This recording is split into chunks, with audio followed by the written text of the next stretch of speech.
Hi, this is Padma, Rashmi beauty parlour. ఇవాళ మంచి topic గురించి డిస్కస్ చేద్దాము. అది పిగ్మెంటేషన్. మీకు ఇప్పుడిప్పుడే పిగ్మెంటేషన్ స్టార్ట్ అవుతుంది, జస్ట్ చిన్న మచ్చల్లాగా కనిపిస్తున్నాయి అనుకుంటే మాత్రం మీరు ఇమీడియట్ ఫస్ట్ డాక్టర్ని కన్సల్ట్ చేయండి. అస్సలు కేర్లెస్ చేయొద్దు. మనకి స్టార్టింగ్లోనే మనము కరెక్ట్ పద్ధతిలో దానికి ట్రీట్మెంట్ అందిందంటే మాత్రం మీరు ఒక 6 మంత్స్లో దాన్ని మనం కంట్రోల్ చేయొచ్చు. అంటే ఇంకా పెరగకుండా ఆపేయచ్చు. వచ్చిన దాన్ని కూడా మీరు తీసేయడానికి ఈ మెడిసిన్తోని 100% రిజల్ట్ ఉంటుంది. సో డాక్టర్ని కన్సల్ట్ అవ్వండి. దానికి సంబంధించిన మెడిసిన్ రాస్తే కంటిన్యూయేషన్ కరెక్ట్ పద్ధతిలో వాడండి. డాక్టర్ ఎట్లా చెప్తే అట్లా వాడండి. సో దానికి సపోర్ట్గా మనము చిన్న హోమ్ రెమెడీస్ చేద్దాము. అదేంటంటే మనం బటర్ మిల్క్ తీసుకొని దాంట్లోకి ఒక 1/2 టేబుల్ స్పూన్ నిమ్మరసము, ఒక 1 టేబుల్ స్పూన్ ముల్లంగి రసము, అది radish 1 table spoon butter milk, ఈ 3 కలుపుకొని మీరు కాటన్తో ఫేస్ పైన అంతా అప్లై చేసుకొని అది డ్రై అయిన తర్వాత ఫేస్ వాష్ చేసుకోండి.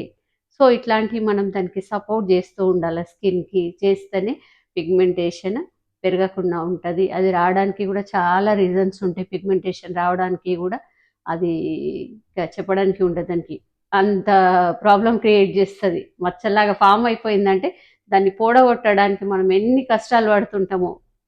సో పిగ్మెంటేషన్ అన్నది ఏంటిదంటే మన లో మెయింటెనెన్స్ చూపించినట్టు అనిపిస్తుంది. నాకు ఎదురుగానే ఎవరైనా ఇట్లా చూడగానే ఫస్ట్ మన ఫేస్ కంటే ముందు మన పిగ్మెంటేషనే కనిపిస్తూ ఉంటుంది. చాలామంది లేడీస్ దీనివల్ల ఇబ్బంది పడుతున్నారు.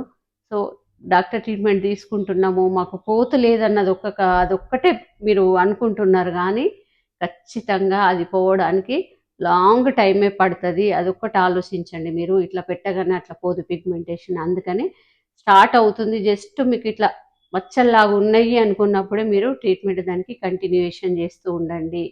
సో పెరగకుండా ఉంటుంది. సో అసలు ముందు పిగ్మెంటేషన్ రాని వాళ్ళు ఏం చేయాలి అంటే ఖచ్చితంగా సన్ స్క్రీన్ లోషన్స్ పెడుతూ ఉండాలి. సో దానివల్ల మనకు చాలా బెనిఫిట్స్ ఉంటాయి. పిగ్మెంటేషన్ రాకుండా ఉంటుంది, ట్యాన్ అవ్వకుండా ఉంటుంది, రకరకాలు ఉంటుంది. అందుకని సన్ స్క్రీన్ అని చెప్తా ఉంటాను నేను. ఇంకోటి దీనికి పిగ్మెంటేషన్కి మనం ఆలుగడ్డ అని కూడా అనుకున్నాం కదా. మీరు రోజు ఏదో ఒకటి మీకు వీలైతే కుకుంబర్ జ్యూస్ అప్లై చేయండి, తర్వాత పప్పాయ అప్లై చేయండి, తర్వాత ఆలుగడ్డ రసం అప్లై చేయండి. ఇట్లా ఏదో ఒకటి దానికి పెడుతూ పోతూ ఉంటే అది లైట్ అవుతూ ఉంటుంది అనమాట. మీరు లైట్ స్కిన్ ఉంటే పెట్టాలా సన్ స్క్రీన్ లోషన్ అంటే 100% పెట్టాలా. లైట్ స్కిన్ ఉన్నా, బయట వాతావరణంకైనా, వేడైనా, ఇవన్నిటికీ కూడా మనం ఖచ్చితంగా సన్ స్క్రీన్ లోషన్ పెడుతూ ఉండాలి. దాంతోపాటు మీరు ఇవి కూడా హోమ్ రెమెడీస్ చేస్తూ ఉండాలి. ఓకేనా? Thank you.